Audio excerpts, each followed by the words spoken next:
టాలీవుడ్ నుంచి బాలీవుడ్ వరకు హీరోయిన్స్ అభినయం కన్నా అందాల ఆరబోతపైనే పూర్తి ఫోకస్ ఉంటుంది. అయితే ఇదే క్రమంలో అందాల ఆరబోతను కాదనకుండా చేసే అందాల భామల విషయంలో కూడా అవకాశాలు సైతం ఎక్కువగా ఉండటం సహజం. ఇదిలా ఉంటే టాలీవుడ్లో ఇంకా చెప్పాలి అంటే బుల్లితెరపై కలర్స్ అనే చిన్నపాటి ప్రోగ్రాంతో పూర్తి ఫేమస్ అయిన బ్యూటీ కలర్ స్వాతి. అయితే ఈ భామకు తెలుగులో పెద్దగా అవకాశాలు రాకపోవటంతో చెన్నై వెళ్లిపోయి అక్కడ తన నటనతో పాటు కొత్త అందాలను కూడా ఎరగా వేసి వరుస ఆఫర్లను కొట్టేసింది. అయితే చెన్నై వాసులకు బాగా అలవాటు పడిన హీరోయిన్ గా మంచి పేరే సంపాదించుకుంది కలర్ స్వాతి. ఏ మాత్రం గ్యాప్ లేకుండా సినిమా వెనుక సినిమా చేస్తూ కాస్త బిజీగానే ఉంది. ఇదిలా ఉంటే అసలు కథ ఇక్కడే మొదలైంది.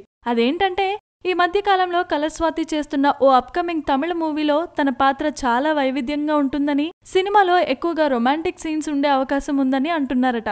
ఇక ఇదే అదనుగా స్వాతి ఎలాగూ రొమాంటిక్ సీన్స్ కి గ్రీన్ సిగ్నల్ ఇచ్చింది కదా అని తెలుగులో కొన్ని కథలను తీసుకువెళితే ఈ బ్యూటీ వాటిని రిజెక్ట్ చేసిందట.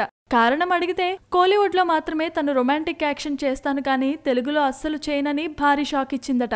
ఇక ఈ విషయం తెలుసుకున్న సదరు నిర్మాతలు కోట్లు పోసి ఈమె వెనుక పడటం కన్నా టాలెంట్ తో పాటు విప్పి చూపించే వాళ్లు చాలా మందే ఉన్నారు అని వారిని వెతుక్కునే పనిలో పడి వెనుదిరిగి వెళ్లిపోయారట. అది మొత్తంగా Swathi matter. Please subscribe. Hi, it's me Purna. Please subscribe.